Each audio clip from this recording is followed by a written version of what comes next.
I'm Dr. Kathleen Walls of Dr. Walls and Friends, and I am here with AZANIA. And we are live on the Sisters in Harmony Network.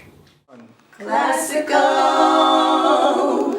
originals for all seasons. Hats by Bunn. Classical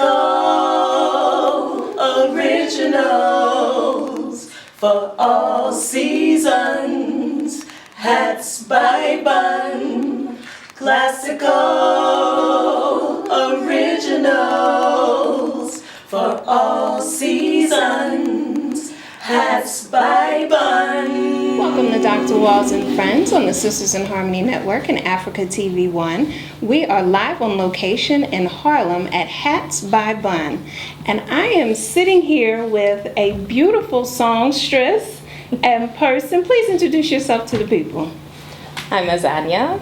I'm a singer and songwriter, philanthropist, and actress from Sierra Leone. And I'm here living in New York now and loving interviewing with you. Yeah, thank you. Yes, you know, your career has been so very interesting. Now, I often talk to people about living their passion and purpose.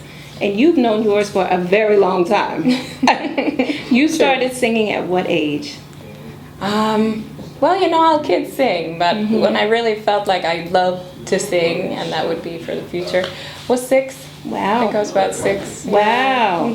What is, you know, it's interesting because I've talked to various artists and listened to different stories. And a lot of times they'll say that they knew. If we think about like Michael Jackson, he knew at a very young age. I had an opportunity to meet legendary Freddie McGregor last weekend. He started singing at 7 years old. So what is that feeling? Do you remember what that feeling was, or that knowing that you knew at 6 years old? I just had a great feeling. I loved to sing. Like, I loved to sing commercials, and I'd just be singing around the house, anything that I learned. And then when I started working with choirs at school and in church, I saw that they would often choose me to do the solos.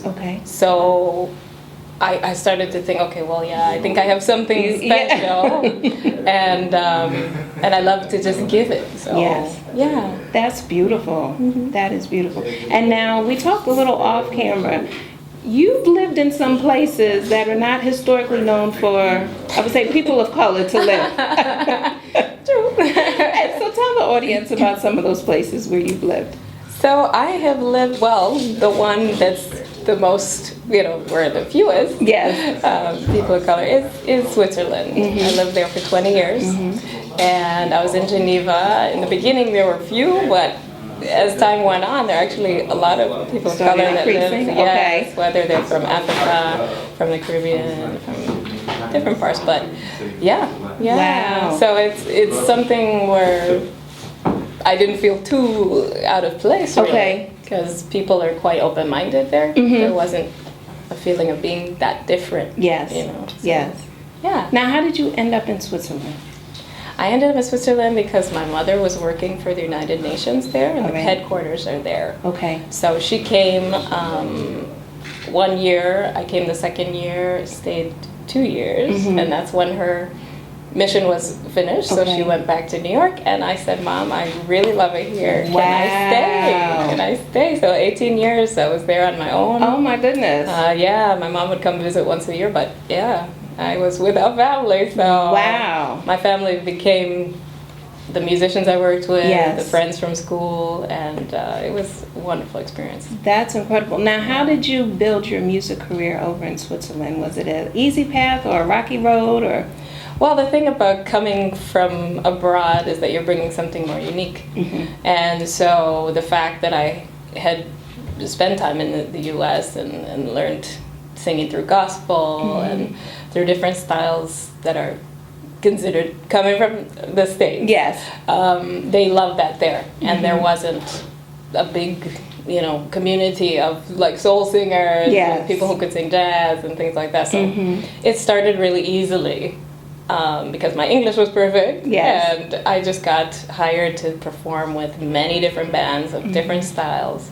So it really picked up very quickly. As soon as people got word it's a small city, Geneva, it's about 250,000 people. Okay. So, Your word got name around spread very fast. quickly. Yes, they said Okay. she can sing, she can do studio work, she can do this. So I really, I started in my teens, just getting paid to sing. You know. That's incredible. Yeah, so a lot of things were like, R&B, I'd say reggae, some like pop. Those were the main things they love to perform with. Now, you also have to tell the people you're also classically trained Yes. in opera. Yes. And just so, I mean, so as we were talking off screen, that gives a different, I would say, quality to your voice than many times a different training. Yes. And you were saying how it taught you how to breathe. It also taught you posture. Absolutely, and placement. It's, in my mind, the equivalent of dancers.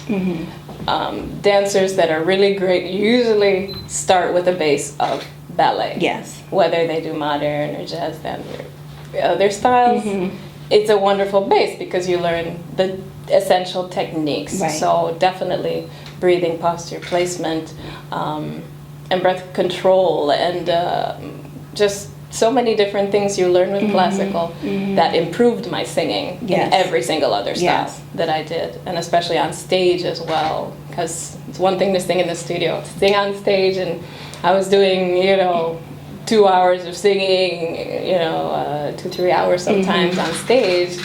If you don't have technique, you can't have the endurance. You can't sustain it. Exactly. It's not possible. Exactly. That's why I always encourage young singers that are like, well, I want to do Beyonce, I want to do Alicia Keys.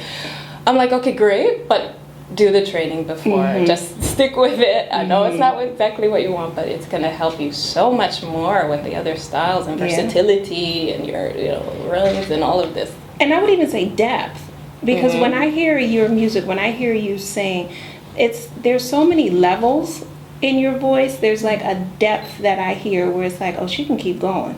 Like it's like this song is only calling for this, but if it were another song, she could go even deeper into it, or more expansive. Maybe that's the word that I'm looking Expansive for. is a perfect word. Yes, and I truly feel that classical training helped me do that.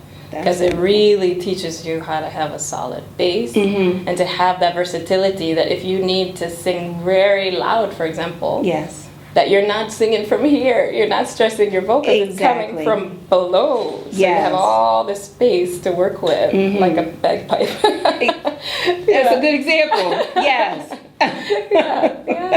It's the truth. Well, what we're going to do is we're going to take a quick commercial break, and we're going to come back and we're going to tell the people what you're doing now and how they can find you, and maybe we can get her to sing a little bit. Why not? Okay. We'll be back shortly on Dr. Walls and Friends. Bunn, classical originals for all seasons. Hats by Bunn.